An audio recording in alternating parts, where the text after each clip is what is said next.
है। सीतापुर नामक गांव में एक बूढ़ी औरत सावित्री देवी एक जंगल में छोटी सी झोपड़ी डालकर अपनी 5 बेटियों के साथ रहा करती थी। वह बहुत ज्यादा गरीब थी और अपनी बेटियों का पालन पोषण करने के लिए वह इस जंगल से बहुत दूर जमींदार के यहाँ मजदूरी करती थी। उसकी बूढ़ी हड्डियों में इतनी ताकत नहीं थी कि अब वो काम कर सके, लेकिन फिर भी वो मजदूरी करती थी ताकि अपनी बेटियों को 2 समय का खाना खिला सके। सावित्री देवी अपनी बेटियों को घर से बाहर कदम भी नहीं निकालने देती थी। ऐसे ही एक दिन उसकी बहुत तबीयत खराब थी। तभी एक बेटी अपनी माँ से कहती है, माँ, आपकी एक नहीं 2 नहीं 5 बेटियां हैं, लेकिन फिर भी आप हमें घर से बाहर काम करने जाने नहीं देती, क्यों? हाँ माँ, सपना ने बिल्कुल ठीक तो कहा है, यह उम्र आपके काम करने की नहीं है, आराम करने की है। माँ, आखिर आप हमें घर के चौखट पार क्यों नहीं करने देती? अब तो घर के अंदर रह रहकर मेरा दम ही घुटने लगा है। मुझे तो पता ही नहीं है कि बाहर की दुनिया होती कैसे है, बस इस झोपड़ी की 4 दीवारियों में कैद हैं। माँ, हमें बाहर जाने दो ना। हाँ माँ, जिद छोड़ दीजिए ना, आपकी 5 बेटियां हैं, हमें काम करने जाने दीजिए ना। हमें बिल्कुल अच्छा नहीं लगता कि आप काम करने जाती हैं और हम घर पर रहते हैं। अगर अभी जमींदार के यहाँ नहीं गई तो शाम को घर में चूल्हा नहीं जलेगा। मुझे जाने दो, अभी सही समय नहीं है, सही समय आने दो। मैं तुम 5 को सब बताऊंगी कि मैं तुम्हें घर की चौखट पार आखिर करने क्यों नहीं देती। अभी समय नहीं है, मुझे जाने दो, मेरी चिंता मत करो, मैं ठीक हूँ। सावित्री की 5 बेटियां जानना चाहती थीं आखिर वो कौन सा राज है जो उनकी माँ उनसे छुपा रही है। 5 बहनें बहुत ही ज्यादा आज्ञाकारी और अच्छी थीं, इसलिए उन्होंने अभी तक यह लक्ष्मण रेखा पार नहीं की थी। सावित्री काम करने चली जाती है। तभी सावित्री के जाने के बाद नैना कहती है, मुझे नहीं लगता कि माँ कभी हमें बताएंगी कि वो हमें ये लक्ष्मण रेखा पार करने क्यों नहीं देती। हमें खुद पता लगाना होगा आखिर इसके पीछे राज क्या है। नैना, नहीं, माँ ने कहा है ना, सही समय पर वो बता देंगी। आखिर वो हमें ये चौखट पार करने क्यों नहीं देती, कोई तो वजह होगी, वरना इतनी ज्यादा बीमारी में 5 बेटियों के होते हुए कौन बाहर जाकर काम करना चाहेगा। इसमें हमारा ही भला होगा। मुझे तो नहीं लगता इसमें हमारी कोई भलाई है, बस अब मुझे यह राज जानना ही है कि माँ हमें ये चौखट पार करने क्यों नहीं देती। तुम चारों को नहीं जानना तो मत जानो, मैं तो जा रही हूँ यह जानने के लिए आखिर इसके पीछे राज क्या है। अनुराधा, पागल मत बनो, माँ ने कहा है ना सही समय पर वो बता देंगी, और राज जानने की आज तुम्हें क्या लग रही है? इतने सालों से हम माँ की बात मानते आ रहे हैं, थोड़ा और इंतजार कर लेंगे तो हमारा कुछ नहीं बिगड़ जाएगा। थोड़ा इंतजार और। क्या तुमने सुना नहीं, सब्र का फल मीठा होता है? मुझे नहीं खाना अब सब्र का फल। अब मेरा यहाँ पर 4 दीवारियों में दम घुटता है। मुझे और अनुराधा को बाहर जाकर पता लगाना ही होगा आखिर माँ हमसे क्या छुपा रही है, इस चौखट के पीछे आखिर क्या राज है। नैना, तुम हमारे साथ चल रही हो या नहीं? सपना और काजल अपनी तीनों बहनों को बहुत समझाती हैं कि उन्हें थोड़ा और इंतजार करना चाहिए, उनकी माँ खुद उन्हें बता देंगी। लेकिन तारा, अनुराधा और नैना, उन्हें तो जिज्ञासा हो जाती है कि अब उन्हें यह राज जान नहीं होगा, और वह न दाएं देखती है न बाएं देखती है और न ही अपनी माँ के बारे में सोचती है, और वह चौखट पार कर लेती है। जैसे ही तीनों बहनें चौखट पार करती हैं, वैसे ही बहुत तेज करंट लगता है और तीनों बहनें गायब हो जाती हैं। यह देखकर सपना और काजल बहुत ही ज्यादा घबरा जाती हैं। तभी तारा, अनुराधा और नैना को ढूंढने के लिए वह दोनों बहनें भी चौखट पार कर लेती हैं, और जिस तरह से तीनों बहनें गायब होती हैं वैसे ही ये दोनों बहनें भी गायब हो जाती हैं।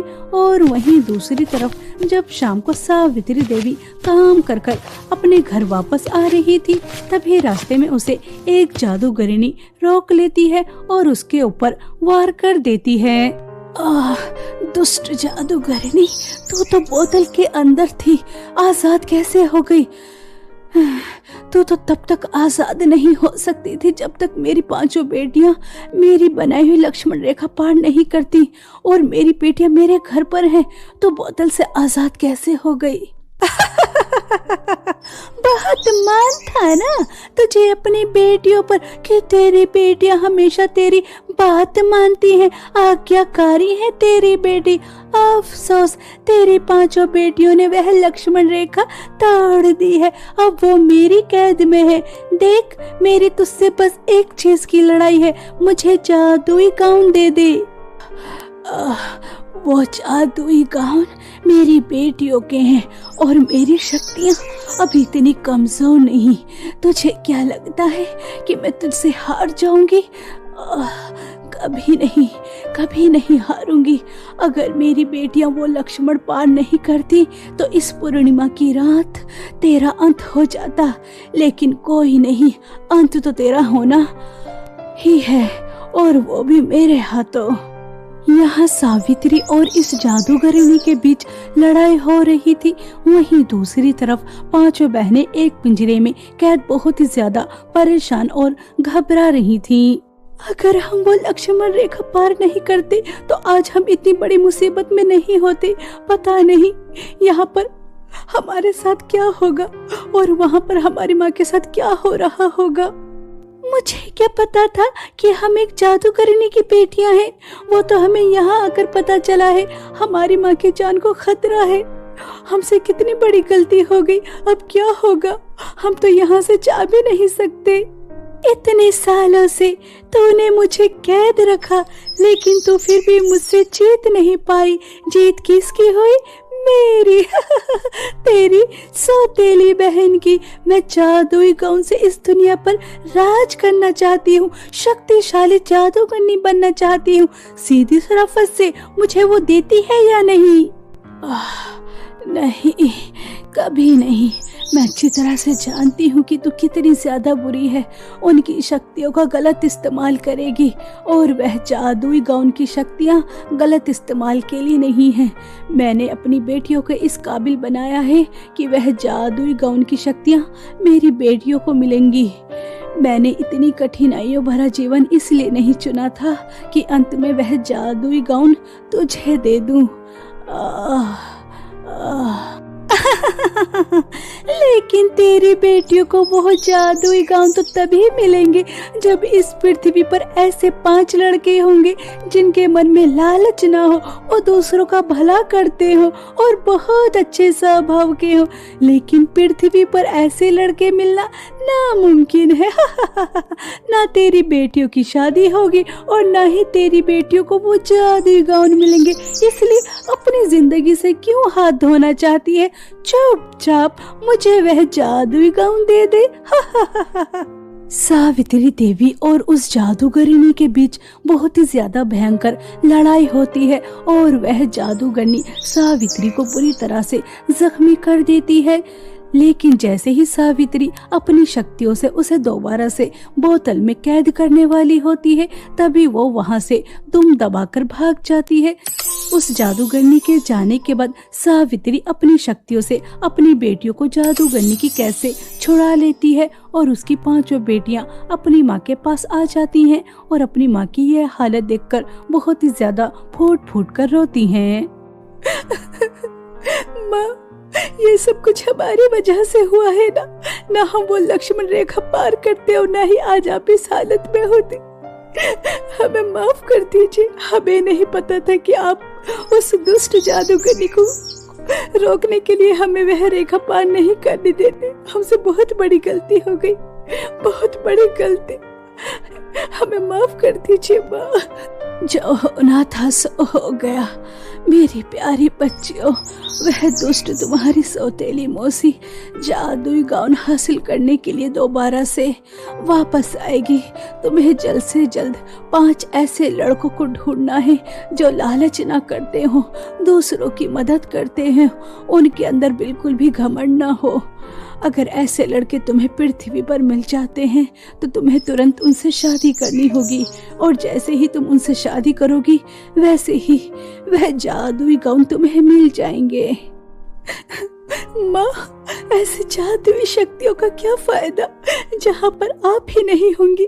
आपके साथ हम रूखी सूखी खाकर भी खुश थे। आपका जैसा प्यार कहाँ मिलेगा, आपके जैसी लोरियां कौन सुनाएगा, आपके हाथों की वो गरम गरम रोटियां कौन बनाकर खिलाएगा। माँ, हमें आपकी जरूरत है, ना कि जादुई शक्तियों की। हमें आपका साथ चाहिए माँ, आपका साथ। बेटा, यह तो अब मुमकिन नहीं, मुझे जाना होगा। मैंने बहुत कोशिश करके देखी, लेकिन मुझे तो कोई ऐसा लड़का मिला नहीं। एक बार तुम और कोशिश करके देख लो। मेरी प्यारी बच्चियों, एक दूसरे के साथ रहना, हमेशा एक दूसरे का साथ देना, ठीक है। सावित्री इतना ही कह पाती है और वह अपनी पांचों बेटियों को छोड़कर चली जाती है। पांचों बहनों का रो रो कर बुरा हाल था और वह अपनी माँ का दाह संस्कार कर कर पृथ्वी के ऐसे 5 लड़कों को ढूंढने निकल जाती हैं जिनका मन साफ हो, लालची ना हो। लेकिन ऐसे लड़के मिलना मुश्किल था, लेकिन नामुमकिन नहीं। पांचों बहनें अपना पालन पोषण करने के लिए मजदूरी करती थी और वह लड़कों की भी तलाश में थी। ऐसे ही समय बीत रहा था और जब एक दिन पांचों बहनें काम कर कर घर वापस आ रही थी, तभी वह एक गड्ढे में गिर जाती हैं और वह जोर जोर से आवाज लगाकर अपनी मदद के लिए बुलाती हैं। अरे कोई है, हमें बचाओ, हम इस गड्ढे में गिर गए हैं, कोई है। पांचों बहनें जोर जोर से चिल्ला रही थी। तभी उस रास्ते से 5 भाई गुजर रहे थे और वह यह आवाज सुनकर रुक जाते हैं और उस गड्ढे से पांचों बहनों को निकाल लेते हैं। आपका बहुत बहुत धन्यवाद हमारी मदद करने के लिए। वह सब तो ठीक है, लेकिन आप सभी को बहुत ज्यादा चोट लगी है। मुझे लगता है तुम्हें हमारे घर चलना चाहिए, हमारा घर यहीं पास में है।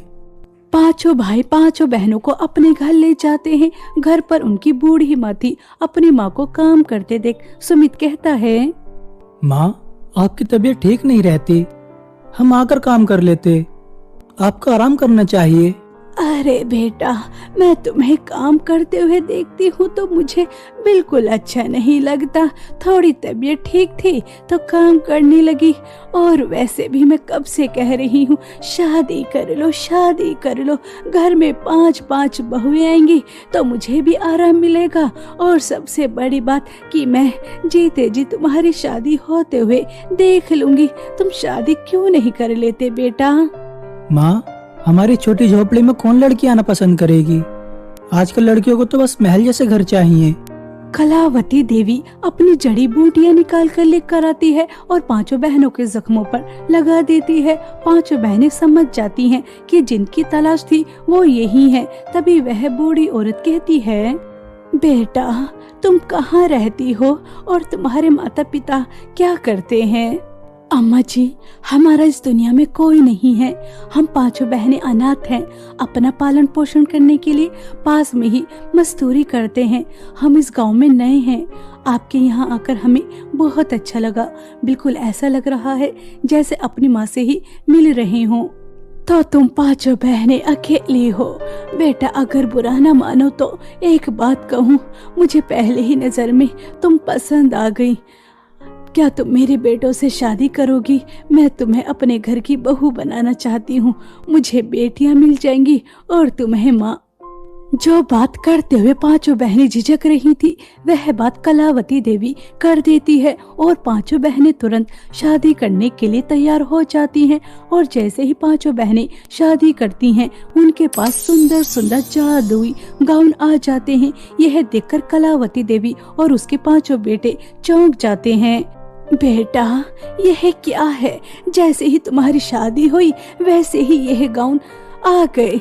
ऐसे गाउन तो मैं अपनी जिंदगी में पहली बार देख रही हूँ। माँ जी, हम एक जादूगरनी की बेटियां हैं और हमें ऐसे 5 लड़कों की तलाश थी जिनके मन में लालच न हो, और आपके बेटे वैसे ही हैं। तभी तो इनसे शादी करने के बाद हमें जादुई गाउन मिल गए। अब इनकी मदद से हमारी गरीबी खत्म हो जाएगी। यह सुनकर पांचों भाई और कलावती खुश हो जाते हैं, लेकिन वहीं दूसरी तरफ उनकी सौतेली मौसी को पता चल जाता है कि पांचों बहनों की शादी हो चुकी है और वह तुरंत इस गांव में आ जाती है और पांचों भाई और उनकी माँ को कैद कर लेती है और उनके चारों तरफ आग लगाकर कहती है मुझे नहीं लगता कि तुम अपनी माँ की तरह बेवकूफी करोगी। यह जादुई गान मुझे दे दो अगर अपने पति और अपनी सास की जिंदगी चाहती हो तो। मेरी प्यारी बहनों, मेरी बात ध्यान से सुनो। यह हमें नुकसान नहीं पहुंचा सकती क्योंकि जादुई गाउन की आधी शक्तियां हमारी जान से जुड़ी हैं। इसने हमारी माँ को मारा है। यह सही समय है हमारी माँ की मौत का बदला लेने का और इस दुनिया को बचाने का। यह दुष्ट मौसी जादुई गाउन का गलत इस्तेमाल करेगी। हमें अभी कुछ करना होगा।